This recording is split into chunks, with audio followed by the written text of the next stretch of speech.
Olá, minha gente, muito boa noite. Sou Didi Galvão e essa é a nossa live de terça-feira do blog do Didi Galvão. Daqui a pouquinho nós vamos bater um papo com George Duarte, ex-presidente da Câmara de Vereadores de Santa Maria da Boa Vista e pré-candidato a prefeito daquele município para as eleições de 15 de novembro deste ano. George Duarte foi candidato nas eleições passadas, mas esse ano ele retorna para disputar o cargo de prefeito da cidade de Santa Maria da Boa Vista. Já são exatamente 19 horas e 30 minutos, nós estamos aguardando o posicionamento do nosso convidado, George Duarte. Mas antes, deixa eu fazer um convite a você. Vá se preparando, que na próxima semana, possivelmente na quarta-feira, de amanhã a 8, nós vamos fazer uma live solidária, com a intenção de ajudarmos pelo menos 3 pessoas da nossa região. O Gilvan, que é morador da Agrovila 37, do projeto Fugêncio.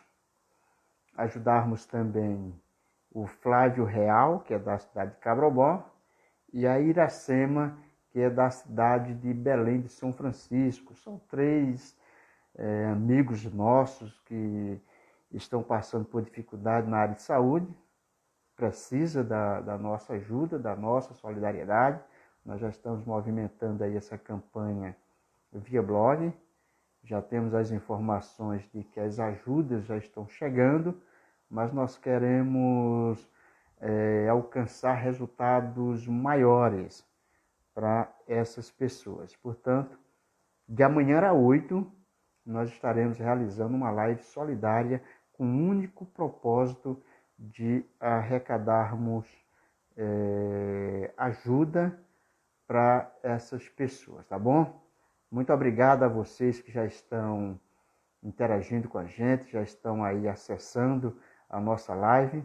Nós vamos, em instantes, iniciarmos o nosso bate-papo com o nosso amigo George Duarte, pré-candidato a prefeito da cidade de Santa Maria da Boa Vista, e nós vamos conversar com ele, certo? Com o nosso amigo George Duarte, tá bom? Daqui a pouquinho nós vamos bater um papo.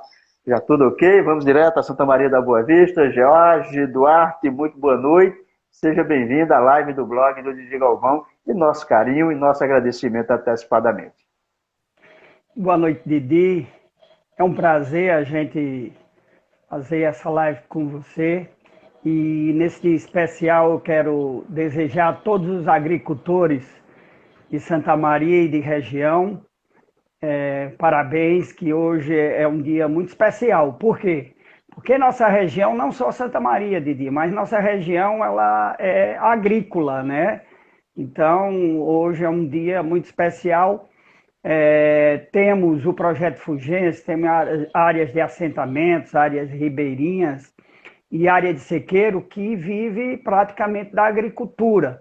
Hoje o agricultor não só é agricultor, Didi, é um grande empreendedor, né? Ele, além de produzir, ele emprega, ele gera renda, ele exporta. Então, meu sincera homenagem a essa classe. É verdade, Jorge. Bem lembrado, nós já fizemos nossas homenagens através do blog do Didi Galvão, mas nós queremos nos juntar ao nosso convidado e abraçar esses laborosos homens e mulheres que, com suas contribuições diárias no campo, faz com que a cidade tenha movimentação e a economia do país seja cada vez mais fortalecida. Não é isso? Jorge, continua firme, pré-candidato a prefeito de Santa Maria da Boa Vista? Estamos aí nessa luta, nessa empreitada, e aí a gente tem andado bastante no nosso município e alicerçando esse novo momento. Para começar, como vai ser o candidato George Duarte esse ano? Um crítico ferrenho à atual administração ou vai ser um candidato com a preocupação de apenas apresentar propostas ao município de Santa Maria da Boa Vista? Didi, a gente tem acompanhado desde que a gente perdeu a eleição, a gente passou um momento de reflexão, e aí o que é que a gente está fazendo hoje? A gente está visitando todas as comunidades, estamos identificando os problemas, e aí, junto com as comunidades, nós vamos buscar a solução. Então, assim, o tempo de criticar gestão e atuação de prefeito já passou. Hoje é o tempo de proposta. Nós temos que ser candidato mostrando quais são as nossas intenções e o que é que a gente vê. Onde a gente identifica os problemas, junto com cada comunidade, a gente vai junto ver quais seriam as soluções. É esse o nosso papel. Precisamos, Didi, acima de qualquer coisa, resgatar o brilho nos olhos das pessoas. É essa a nossa missão, é dizer que Boa Vista tem jeito. Então, o George dessa campanha não é que você não vá ser crítico. Às vezes é necessário a crítica, mas a crítica construtiva para a gente mostrar qual seria o nosso posicionamento caso a gente fosse prefeito, como é que a gente iria agir. Jorge, o seu companheiro de chapa da eleição passada, o Anselmo Gomes, resolveu lançar candidatura própria, está hoje como pré-candidato a prefeito de Santa Maria da Boa Vista. Isso significa racha das oposições? Como você entende essas pretensões do seu ex-companheiro de chapa? Não, é assim, a gente respeita, a gente fica triste porque a gente sonhou junto em 2016, a gente fez uma campanha limpa, uma campanha bonita. Lógico que Anselmo também tem um direito, só que a gente construiu uma trajetória ao longo dos anos nessa posição. E já tinha combinado com ele, já estava pré-estabelecido, a gente ia ser prefeito e se ganhasse, a gente governaria junto, e a próxima seria a vez dele, tá? Então, até porque a gente se preparou para esse momento. E aí, infelizmente, ele decidiu ser candidato. Tentamos várias vezes conversar com ele, sentar com ele. Não obtivemos êxito, mas a gente respeita. O senhor considera que o grupo político hoje liderado pelo pré-candidato Jorge Duarte está em melhores condições para disputar as eleições do que no mesmo período da campanha de 2016? Muito melhor, muito melhor. A gente tem somado. A gente perdeu a eleição, Didi. Na cidade nós ganhamos. Nas localidades tradicionais do município nós ganhamos. Nós perdemos na área de assentamento e na área do projeto Fulgêncio. Foi aonde deu a vitória ao atual prefeito. Então a gente tem trabalhado, a gente tem conseguido várias lideranças nessas localidades, a gente tem pré-candidatos nas duas regiões, pré-candidatos fortes, com potencial. Então a gente tem andado, nós trouxemos muitos pré-candidatos que eram adversário nosso e que hoje está com a gente. Então a gente está numa caminhada bem alicerçado de lideranças dessas comunidades, liderança da cidade e do interior no todo. Porque a gente, graças a Deus, fez um trabalho de captar pessoas, de ver pessoas que não faziam parte do nosso grupo e que não era identificado, que não era reconhecido. Então a gente tem andado, tem escutado, mas o nosso grupo está bem coeso e bem firme. Falar em grupo, como andam as conversações com o ex-prefeito Getro Gomes para permanecer, no caso do grupo, do pré-candidato Jorge Duarte? Muito boa. Domingo nós conversamos em torno de quase uma hora, já já sonhando juntos, já vendo as áreas que a gente tem que atuar, como atuar, com quem atuar. Então a conversa está muito, muito positiva e muito avançada. O senhor está confiante que vai contar com o apoio do ex-prefeito Getro Gomes? Sim, não só de Getro, mas de Sisto Neto, de Sana, de muita gente da sua família. Então a gente está organizando até um encontro de família com o pessoal de Getro, exatamente para mostrar essa união. Falar em apoio, o que o senhor considera de avanço significativo em termos de apoio de lideranças políticas do município para a sua pré-candidatura este ano? Nós temos, como eu disse, continuamos praticamente com todas as lideranças que nós tínhamos na outra eleição, e aí veio a se somar. Falar de liderança é complicado, porque às vezes você esquece, mas aí a gente tem, por exemplo, o grupo de Naldo Nunes, foi eleitor de Eliane, o vereador Anderson Arley, não foi nosso eleitor, nós temos Giovanni na Safra, nós temos Paulo de Dodó no Projeto Fulgêncio, nós temos Bartim lá na 16, nós temos Santo, nós temos uma gama de pessoas que compõem isso, Nildo Abelha, Nilson, uma parte do Solidariedade que foi, como diz, que foram tirados do comando do partido, que hoje está com a gente. Então, a gente tem uma gama de pessoas, tem pessoas na cidade. Então, assim, falar de lideranças é um pouco complicado, que você não pode até se perder em citar, mas nós temos muita gente boa nesse time que está aí, Getro, Leandro, tá entendendo? Então, são pessoas que estão nessa caminhada com a gente. Queremos aproveitar e conversar com o pessoal que está nos acompanhando, que muitas das vezes as pessoas fazem algumas colocações, manifestam a sua opinião, outros emitem pergunta.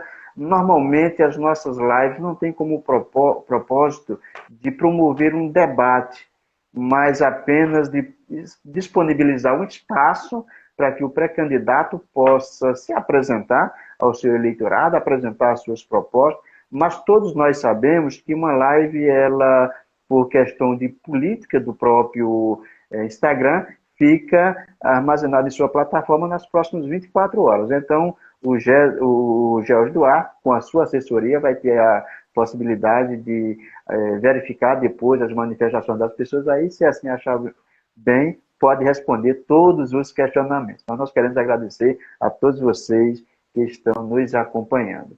Jorge, questionamento que passa a ser natural nesse período de pré-candidatura é quanto ao nome do possível candidato a vice, quem vai ser o vice de fulano. O prefeito, por sinal, já se antecipou, né? O padre Isidoro já anunciou que vai ser o candidato a vice do prefeito Humberto Mendes. Ainda há a falta de definições dos outros pré-candidatos, mas como anda o avanço de conversações por parte do George Duarte para compor a sua chapa majoritária? Didi, a gente ganhou uma folga, né? Como as eleições ela deixou de ser 8 de outubro e passou a ser 15 de novembro, então a gente ganhou 45 dias para definir isso. E essa andança, essas conversas com as pessoas, a gente está trabalhando exatamente um nome que se adeque à vontade do povo, porque o prefeito e o vice é uma composição. Então, são pessoas que precisam ter uma afinidade, são pessoas que precisam pensar parecido, não que tenha que concordar com tudo, mas tem que ter um pensamento propositivo voltado na mesma linha. E a gente tem adiantado bastante essas conversações. Eu creio que nesses 15 dias a gente está fazendo essa divulgação, a gente vai estar colocando ao público quem vai ser essa pessoa, mas isso detém um tempo, detém uma série de conversas, uma série de diálogos. Nós precisamos que as nossas lideranças estejam antenadas, que estejam de acordo exatamente com o pensamento. Então, o plano de governo ele tem que ser composto. Não adianta eu ser o prefeito e querer determinar tudo sozinho. Não é o nosso papel. Então, são essas lideranças, a soma do pensamento das lideranças com o nosso pensamento que a gente está trabalhando o nosso candidato, a pessoa que vai ser nosso vice. Quero aproveitar e abraçar o Sivaldo Torres, ele está lá em Petrolina e ele também realiza lives todos os domingos às 14 horas. Ele é do blog Veja a Notícia, nosso carinho especial ao nosso parceiro lá de Petrolina. Já agora se especula muito em relação a nomes para a composição da majoritária encabeçada por George Duarte. O senhor poderia adiantar quais os nomes que estão sendo trabalhados pelo grupo? Não o nome que vai ser, mas quais os nomes que estão sendo especulados? Tem vários nomes. Eu poderia dizer aqui que a gente tem um certo avanço no nome de doutora Elivânia. A esposa de Jetro é uma médica, evangélica, é uma mulher íntegra. Então é um nome que tem muita gente, até nos recomendado, tá entendendo? Então a gente tem trabalhado, tem conversado, então a gente tem adiantado esse processo. Tem várias e várias outras pessoas que a gente tem falado. A gente tentou compor chamar algumas pessoas do projeto, as lideranças para compor, que a gente identifica que poderia somar, mas que vão estar com a gente, mas a gente está trabalhando. Então, nesses 15 dias, a gente faz esse anúncio. É como diz, prego batido, ponta virada. Se não fizéssemos nenhuma referência a ele, de alguma certa forma, estaríamos cometendo injustiça pelo histórico, pela sua representatividade de líder de política dentro de Santa Maria da Boa Vista. Qual o papel do ex-prefeito Leandro Duarte na construção desse processo de alianças?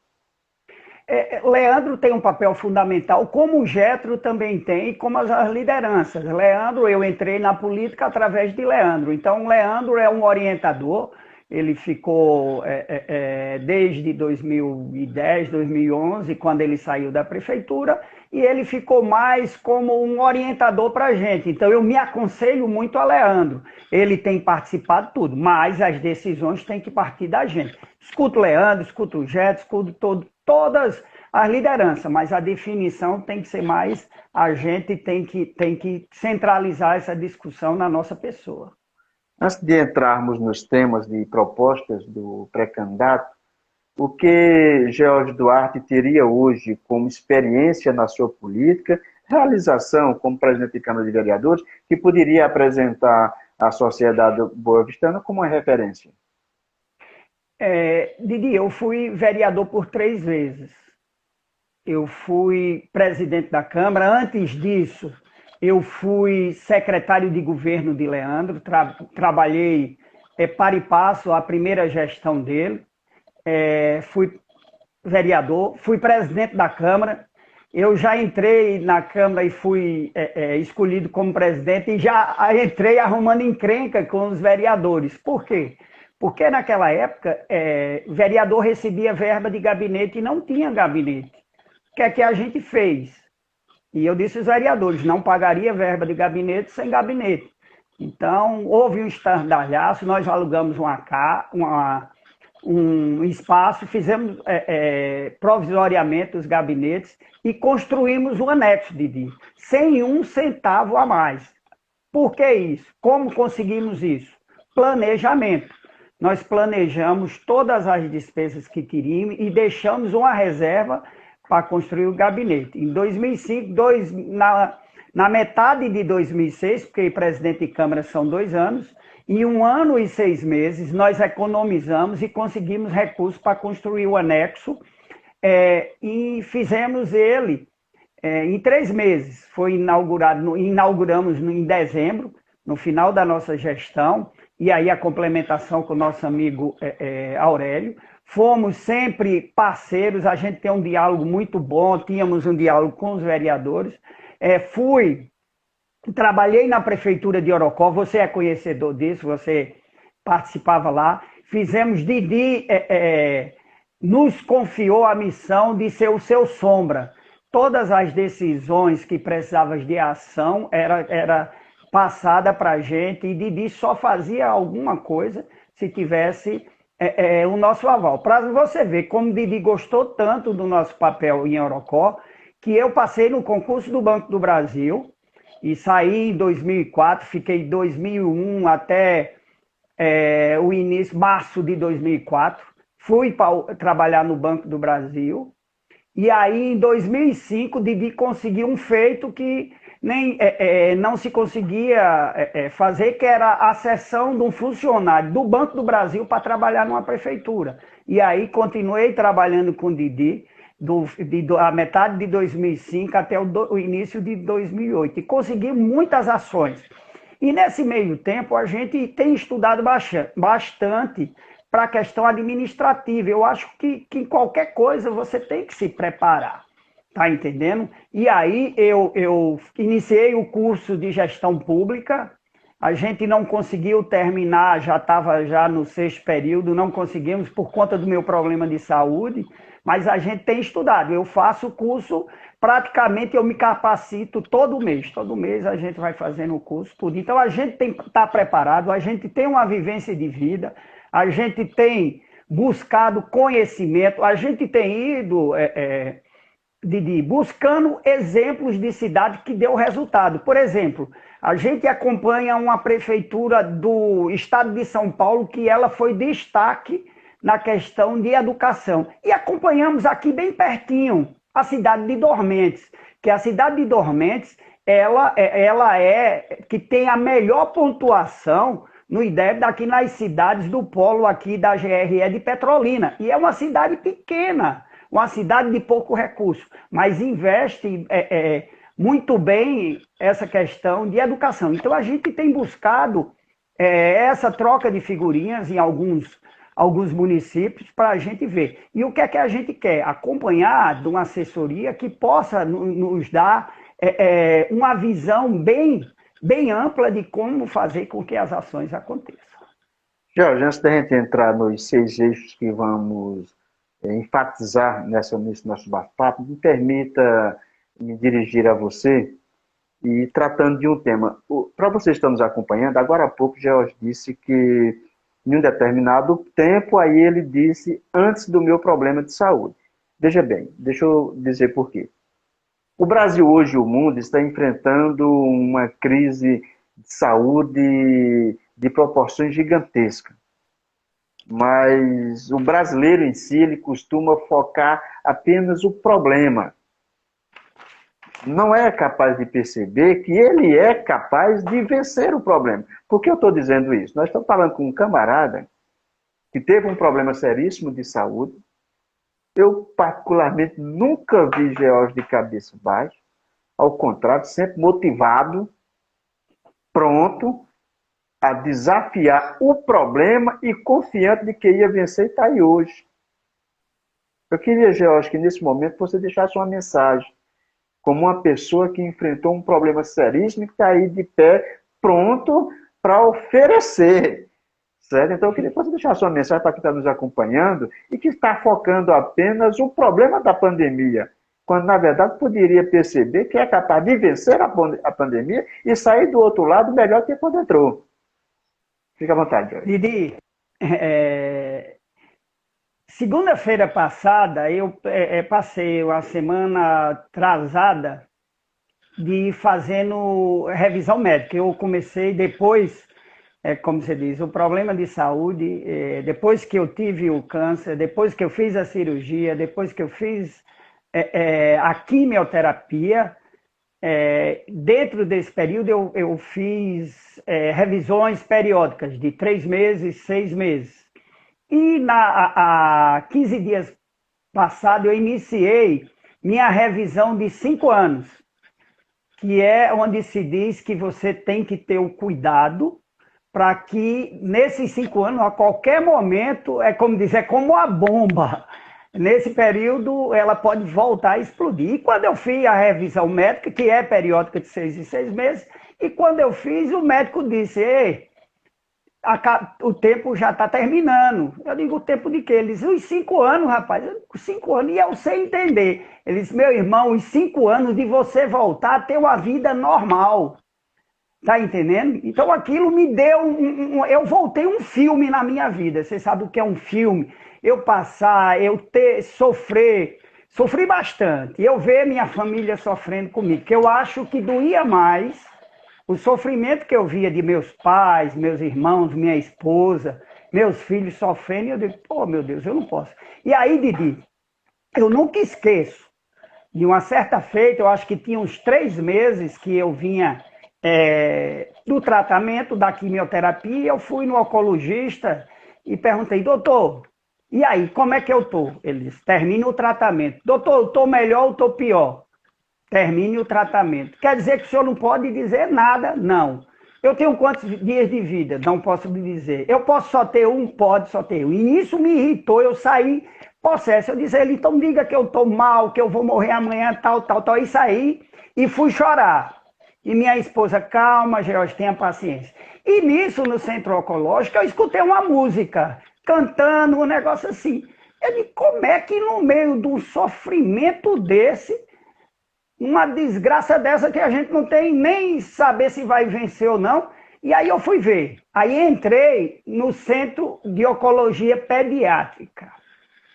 E onde tinha criancinhas de 2, 3, 4, 5 anos, sofrendo, padecendo do mesmo mal que eu, mas você via o brilho nos olhos, um palhaço cantando uma música, outro tocando ali, e vendo. Didi, eu já tinha quantos anos, já vivi muito, já fiz coisas boas e coisas ruins. E aquela criança que não ofende nem o que come. Então, naquele momento, eu pedi desculpa a Deus. Saí, fui rezar e pedi desculpa a Deus. Porque eu não tinha o direito de reclamar. E aí, eu sempre me apeguei à fé. Eu rezo, eu vou à missa, tudo, mas gosto muito de conversar com Deus. E aí disse a Deus que a partir daquele momento eu podia sentir o que fosse, mas não deixaria nada me abalar. Que aí eu entrei com toda a minha fé, e aí eu agradeço a todas as pessoas de todas as religiões, rezaram por nós, pediram, fizeram promessas, porque eu acho, Didi, que a gente tem que viver cada dia. E a doença foi ruim, foi péssima. Mas ela me fez enxergar o mundo de uma forma diferente. Fez eu baixar a bola, de achar que era o tal, que era melhor do que isso. Me colocou num patamar que eu não sou melhor do que ninguém. E aí até também para lá, para eu perceber o que as pessoas passam, os que as pessoas sofrem. Tá entendendo? Isso me deu uma visão de saúde totalmente diferente de até então que eu tinha, porque eu não sentia nenhuma dor de dente, eu nunca tive nada. Fui atleta na minha juventude, sempre gostei de praticar esporte e tá aí. Fiquei com sequela. Eu tenho neuropatia. O que é neuropatia? A quimioterapia atingiu meus nervos, ela lesionou meus nervos. Como o médico disse, ela faz o bem, mas às vezes deixa sequela. E eu não sei se é para eu me lembrar todo dia. No início eu até caía muito quando eu caminhava, porque ela lesionou, e minhas pernas, do joelho para baixo, elas são, você sabe, aquele formigamento, um sapato apertado, aquela dormência, eu tenho, direto, 24 horas. Tenho cãibra, tem noite que eu não durmo, de tanta cãibra que eu tenho, de dores terríveis. Mas estou vivo, estou aqui contando a história, deixa ela dor, eu tenho que me habituar a ela. Tem época que eu não consigo trabalhar, tem época que eu faço fisioterapia, faço tudo, e uma coisa que o médico disse que eu tinha que fazer uma atividade física, correr eu não consigo, o impacto me dá uma sensação horrível. Você quer me colocar, quer me castigar, bote para eu andar descalço, em onde tem pedrinhas, dá choque terríveis em minhas pernas. Mas estou aqui vivo e contando a história, né? Então, tudo na vida é ensinamento e dizer que Deus dá o frio conforme o cobertor. Então, fé é assim uma palavrinha desse tamanho, mas tem um poder sublime de transformação. O médico, quando eu que fiz minha revisão depois do tempo, que ele não me deu em 3 meses dizer que se eu estava bom, e quando ele disse, pronto, eu não disse para você esperar, se tivesse paciência, agora eu posso dizer com propriedade que você está curado. Está curado. E o meu câncer foi câncer de intestino e já tinha metástase. Já tinha metástase para o fígado e para a veia aorta. Então ele disse que já estava no estado avançado. Mas eu aqui, firme e forte depois de 5 anos. Fechando, o George que saiu do problema é bem melhor do que o que entrou no problema. Eu posso dizer que umas 10 mil vezes melhor. É isso que nós queremos passar para vocês, estamos acompanhando. Fica tranquilo, meu amigo, essa pandemia vai passar. E do outro lado dela você vai estar bem melhor, viu? Não é isso, George? Isso. E dizer, Didi, que às vezes são coisas ruins que muda. E isso também a pandemia mostrou que o branco não é melhor do que o preto, que o rico não é melhor que o pobre. Nós somos todos iguais, independente de classificação. Eu não sei se você viu um depoimento da filha do presidente do Santander. Aquilo me marcou profundamente, que ela disse que nasceu em berços de ouro, não tinha nada que o dinheiro que ela precisasse, que o dinheiro não comprasse. E que o pai dela morreu sem o dinheiro conseguir salvar e lhe faltando uma coisa que é de graça, que é o ar. Então aquilo é muito profundo. Voltando ao pré-candidato a prefeito George Duarte, educação, como vai ser tratada a educação numa possível administração de George Duarte? Eu acho que todo administrador tem que focar principal educação. Educação é que abre caminho para as outras áreas. Educação tem que ser a menina dos olhos de todo prefeito. Educação como diz, ela é uma porta de conhecimento. E a maior herança que o pai pode deixar para o filho é a educação, que ninguém lhe rouba. Então, se você quer ser alguma coisa na vida, através da educação, você é. Quantos doutores a gente tem hoje aí que nasceu numa condição precária, mas com muito esforço conseguiu. Então, a educação, a gente tem um tratamento especial. A gente precisa, e o que nos entristece hoje, Didi, é não ver o brilho nos olhos dos professores. Os professores vão trabalhar, mas você não sente o entusiasmo. Então, a gente precisa isso, valorizar o profissional e dar, acima de tudo, condição de trabalho. Não são só obras físicas que faz com que a educação aconteça. Então, a gente precisa fazer um trabalho de capacitação, a gente precisa pegar não só a educação, mas em toda a prefeitura, mas capacitar e investir o recurso que entra para a educação maciçamente na educação. Nós queremos formar um grupo de cabeças pensantes. E aí, aqui em Santa Maria, nós temos pessoas boas, capacitadas, com doutorado, com pós-graduação, e a gente identificar os gargalos. Precisa ser identificado, mas a gente precisa valorizar o profissional e dar condição de trabalho. Então, o que a gente enxerga? Eu sonhei com o Leandro, se a gente tivesse pego esses 32 milhões, como é que a gente ia fazer uma educação pujante, uma educação para cima? Nós íamos reformar todas as escolas, a gente ia dar uma merenda de qualidade, um transporte de qualidade, capacitação, valorização, pagar o precatório do professor, porque é um direito que lhe constituído, que foi um recurso para trás, que foi, se não me engano, a diferença até 2006, que em 2007 até lá era o Fundef, depois passar o Fundeb. Então a gente precisa. E uma das coisas que a gente quer e sonha, Didi, é transformar as escolas dos finais de semana de centros socioeducativos. Aí eu digo que você não mora em Santa Maria, mas o contexto dessas cidades é igual. O que é que nossos jovens têm? O que é que as cidades oferecem nos finais de semana para nossos jovens? No ser bar, no ser farra, às vezes um futebol, uma coisa. E a gente quer transformar as escolas nos finais de semana em centro socioeducativo.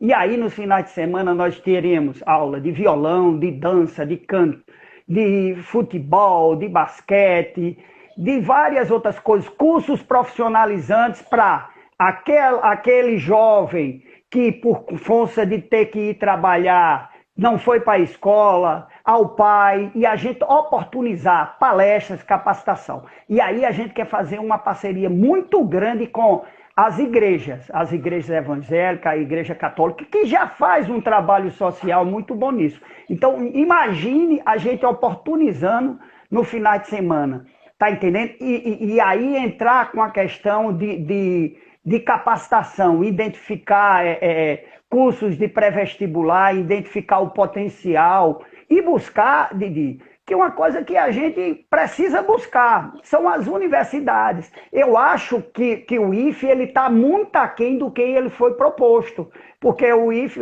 Sertão, quando foi para Santa Maria, a ideia que seria para cursos superiores. Então ele começou agora ainda muito muito acanhado. E a gente vai correr atrás de deputados, vamos correr atrás de ministros, de quem quer que seja, para trazer essas universidades, de fato, para Santa Maria. Tem o curso técnico no IFE, beleza, mas precisa ter o superior, porque ainda a demanda de alunos nossos de Santa Maria, que faz faculdade, Petrolina e Belém.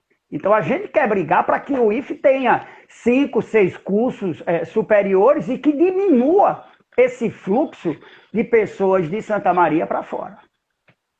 Saúde, o senhor conhece a outra ponta da saúde brasileira, que é como paciente. Como será a saúde tratada no possível governo de Jorge Duarte em Santa Maria da Boa Vista? Eu digo sempre, Didi, e na outra campanha eu dizia, e continuo dizendo nessa, nós temos que fazer o feijão com arroz. O que seria o feijão com arroz?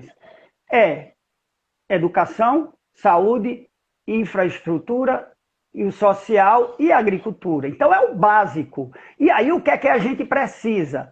É fazer com que a saúde de fato aconteça. Não é maquiagem, mas fazer com que aconteça. É que as pessoas vão ao hospital e no hospital tem o atendimento, o início, meio e fim. Precisa se fazer isso, precisa também se valorizar e capacitar os profissionais. E acho que duas peças muito importantes e que precisam ser valorizadas são os técnicos e auxiliares de enfermagem e os agentes de saúde, que estão no início da cadeia. Você vê que nos postinhos e no hospital, quem faz o primeiro pronto atendimento é o técnico de enfermagem e o auxiliar. Nas comunidades, os agentes de saúde. E uma das coisas que a gente quer fazer, Didi, que nosso município ele é muito grande, ele é muito, muito complexo. A gente tem 47 agrovilas do projeto Fulgêncio, a gente tem quase 100 assentamentos, aí tem aquela área de assentamento, mas lá no interior, na área de Sequeiro, tem muito assentamento.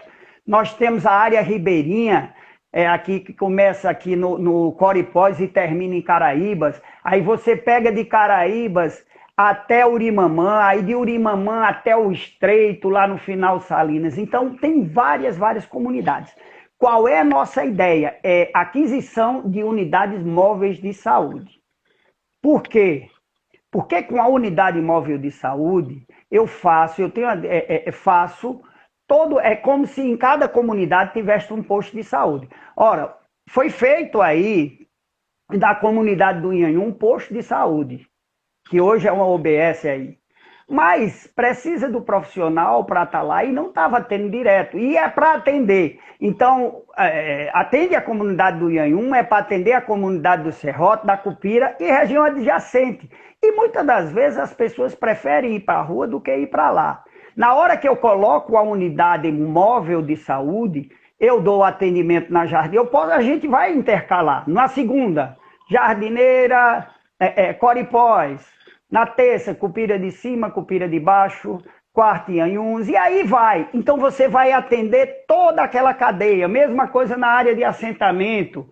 E aí seria a aquisição de unidades móveis que você faria um atendimento de excelência com médico, enfermeiro e dentista. Tudo isso. E aí, não tinha aquela demanda de pegar fila 3 horas da manhã. Por quê? Porque os agentes comunitários de saúde é que vai estar na ponta dessa parceria, onde ele identifica quem é hipertenso, quem é diabético, quem tem problema de saúde e quem já vem acompanhando. Tá entendendo? Então, essa demanda, os agentes de saúde iam fazer, sem ajeitadinhos, e como diz pessoas que chegam 3 horas da manhã, mas aí vem um político e chegou depois e pegou uma ficha. Então, a gente quer profissionalizar isso de acordo com a necessidade de saúde de cada um. E a gente fazer. E voltar a ter médicos com especialização. A gente trazer ginecologista, urologista, pediatra, N necessidade, de acordo com a necessidade. E a gente pode botar também esses profissionais para atender no interior. Não dizendo que o posto de saúde não vai ficar funcionando, vai. Mas para as necessidades emergenciais do dia a dia, para dar o pronto atendimento e aí poder ir para o hospital. Então a gente fazer esse trabalho, porque Quando se entra no trabalho preventivo, as pessoas adoecem menos. E aí palestra de capacitação, em todo um contexto. Está Todas entendendo? Então, essas ideias, de todas essas ideias vai fazer parte do seu plano de governo, é isso? sim, sim, sim. George, nas suas colocações iniciais em relação à saúde, o senhor disse que vai fazer com que a administração possibilite o atendimento à sociedade, tendo início, meio e fim. Como é exatamente isso? Didi, porque o que é que acontece? Você tem um problema de saúde. Você vai para o hospital só quando adoece e passa mal. Precisa se identificar a causa, combater a causa e fazer com que você vá no hospital para ver o seu problema de saúde, mas dali você possa ter o seu exame, você possa ter um acompanhamento médico para se tratar. Tá entendendo? Quem sabe se eu tivesse feito o exame, a colonoscopia antes do meu ter se agravado no todo, não seria descoberto? Então precisa-se o início, o meio e fim começar, adoeceu, passou mal, então tem uma causa. Então tem que se descobrir essa causa do problema para a pessoa ficar de fato curada. Porque senão são só paliativos. Ir para o hospital e se precisar de exames, de remédios, de todos os atendimentos, o que é que precisa? É acontecer. É ter esses atendimentos. Por exemplo, o projeto Fulgêncio precisa dar uma atenção maior àquele mini hospital que está lá. O projeto Fulgêncio precisa ter médicos mais tempo. Uma das coisas que a gente pensa, além desses médicos, um profissional que eu acho que é importante ter lá no projeto Fulgêncio, é fisioterapia. Porque quem teve problemas de AVC, quem tem pessoas com deficiência e tudo, tem que se deslocar de lá para vir para a cidade, podendo fazer a fisioterapia e não ter. E aí, nesse tratamento dos agentes de saúde que se faz isso, o que é que se a gente possa colocar também esse profissional para acompanhar nas unidades móveis? Sem que haja necessidade deles se deslocarem com tanta dificuldade da sua comunidade para o centro da cidade, não é isso? Isso. Sim, pode concluir. Não, é isso, porque, por exemplo, nessa época de pandemia, se a gente tivesse essas unidades móveis de saúde funcionando, qual é a principal recomendação que se tem para não pegar o Covid? É o isolamento social, fique em casa. E aí, se as pessoas que têm problema de saúde, como é que vão ficar em casa? Se não tem o atendimento médico. Nós estamos tendo um problema, na minha casa, um problema terrível. Meu pai tem efizema pulmonar, ele tem uma parte do pulmão comprometido.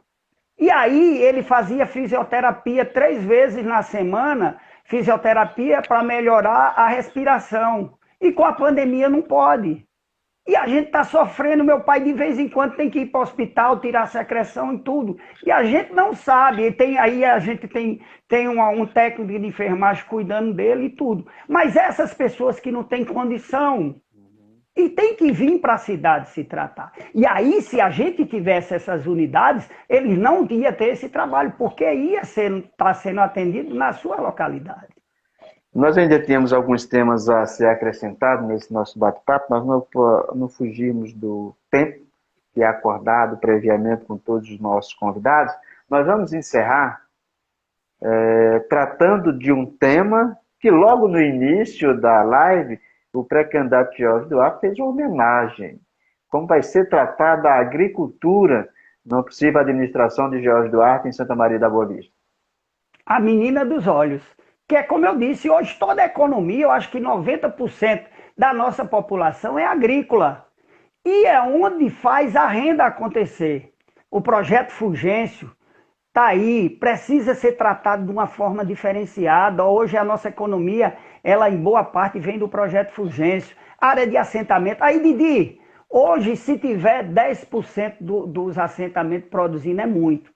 Já imaginou se tivesse 30% funcionando, como seria nossa economia? Então precisa ter pessoas capacitadas que possam estar ali acompanhando. E eu tenho duas pessoas muito boas que tá nos ajudando no plano de governo, que é doutor Armando Castor e Sisto Neto. Eles estão empenhados, sonhando junto com a gente. Então, o Banco do Brasil e o Banco do Nordeste têm que investir pesadamente. E a gente fica triste, eu trabalho no Banco do Brasil, e vendo que poderia ser investido mais recursos. O ano passado a gente poderia ter investido 10 milhões de reais ou mais e não investimos. Por quê? Porque não tinha projeto. O cara que faz o projeto, mora em Petrolina, a empresa que faz isso para o banco, mora em Petrolina, o agricultor tem que pagar a passagem para ele vir, pagar a passagem não, pagar o carro, ou mandar o carro, e ainda pagar 500 reais para ele fazer o projeto. Ora, a Secretaria de Agricultura pode fazer o projeto. Ela pode ser credenciada e fazer os projetos. E outra coisa, de cada recurso liberado, quem faz o projeto recebe 2%. Ou seja, a Secretaria de Agricultura ia ser autossuficiente, ia ter recurso, então fazer. E outra coisa que precisa, ter técnicos e engenheiros capacitados para... Muitas vezes o agricultor tem aquela vontade, aquela afã de fazer, de produzir, mas não tem, tem conhecimento. E na hora que a gente botar técnicos e agrônomos para dar essa assistência técnica, para antes de plantar, fazer análise de solo, ver o que precisa ser colocado no solo para ter uma produção, vai sair uma produção mais barata e uma produção bem maior. Precisa se emitir de nós. Eu garanto que hoje nós somos o maior produtor de banana de Pernambuco, mas não temos essa estatística porque não se emite uma nota fiscal dentro de Santa Maria. A produção de banana, de goiaba, de acerola é emitida nota Petrolina, Juazeiro e muitas vezes em Recife. Ora, é imposto que o município está perdendo. Está entendendo? Tem que se ter isso aí. Nesse caso, esse erro pode ser identificado como do município ou do Estado? É do município, porque o profissional, eu como prefeito, o que é que eu vou fazer? Vou oportunizar pessoas do projeto, pessoas da área de assentamento, pessoas da cidade e da área ribeirinha. O que é que precisa, Didi? Sabe o que é que precisa? É fazer, tem um curso, fazer um curso, obter um certificado da Adagro e ele ser credenciado. Tem algumas empresas aí que são credenciadas porque tem uma pessoa que faça. Por exemplo, eu acho que a Delsa emite porque ele tem uma pessoa credenciada. Então é isso, não é difícil. E o imposto vai ficar na cidade. É colocar balanças no projeto Fulgêncio na área de assentamento. Pessoas me disseram que mandam mercadoria sem pesar para Juazeiro ou paga uma pessoa ou confia no cara que levou. Ora, a gente vai ter que ter aí. Uma das coisas que eu andando nessas andanças e conversando, e eu não tinha percebido, e é o quê? É ter um pátio coberto naquela da BR-428 com a PE 574, que vem da área de assentamento. Didi, se você passar na terça-feira à tarde, você vai ver um monte de carros de estrada, de caminhonete, de carroça de burro, procurando uma sombrinha naquelas plantas.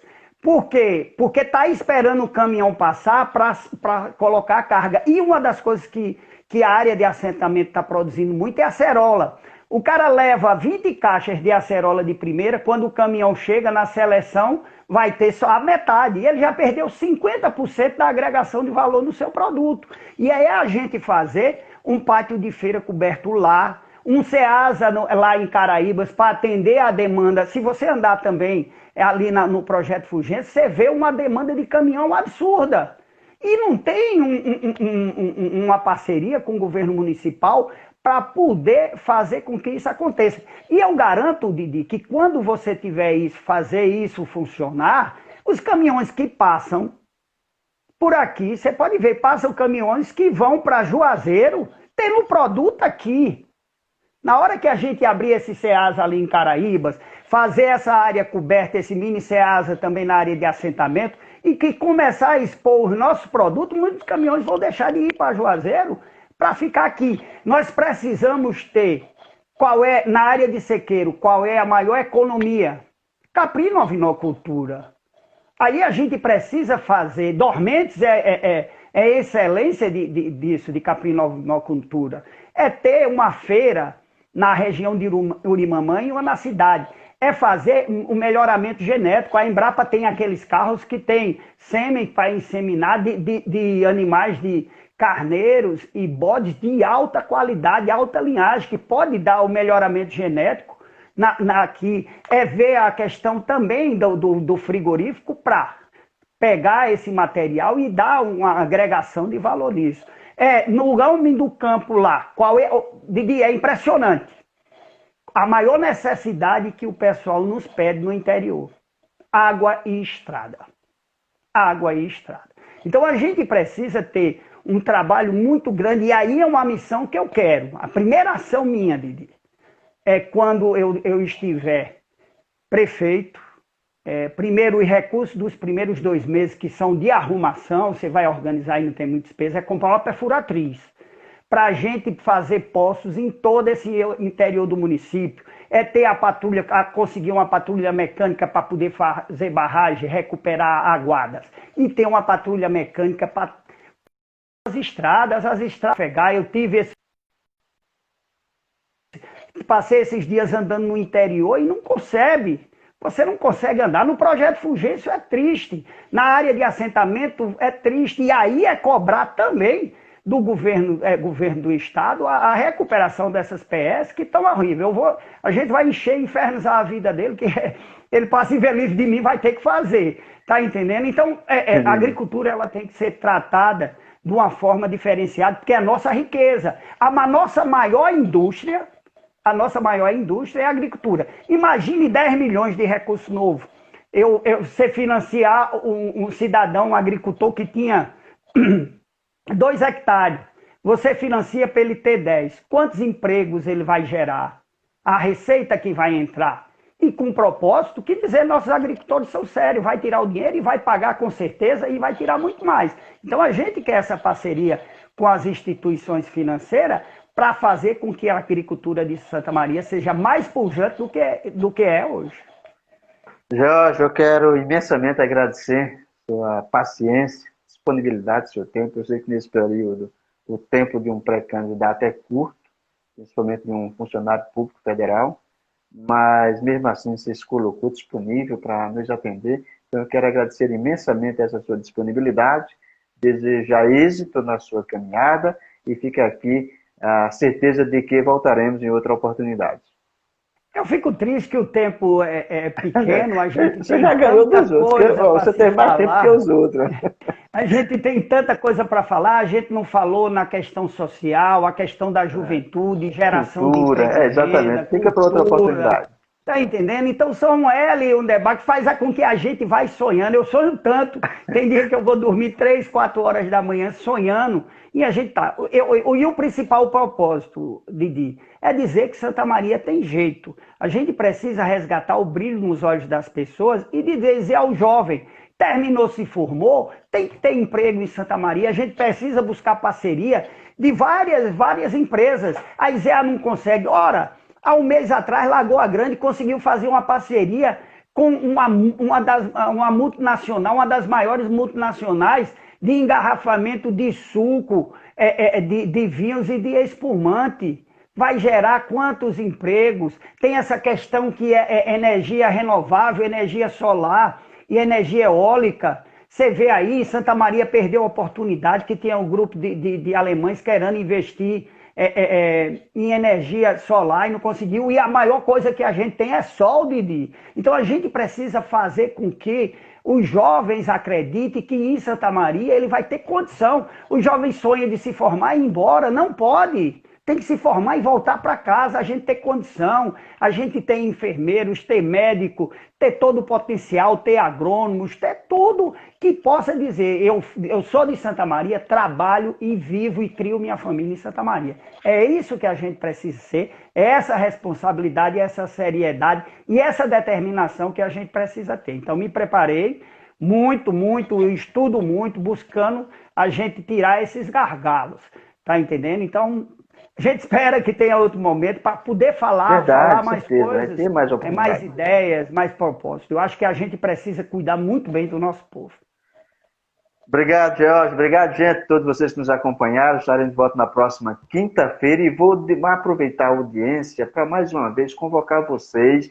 Quarta-feira, de amanhã às 8, o blog do Didi Galvão vai fazer uma live solidária para ajudar 3 amigos da nossa região. Gilvan, da Agrovila 37, do Projeto Fulgêncio, o Flávio Real, da Subestação Cabrobó, e a Iracema, lá de Belém do São Francisco. Portanto, desde já eu convoco todo mundo para de quarta-feira de amanhã às 8, estejam comigo na live solidária em favor desses nossos amigos. Obrigado, Jorge. Obrigado a todos vocês. Fiquem com Deus. Grande abraço. Voltaremos quinta-feira.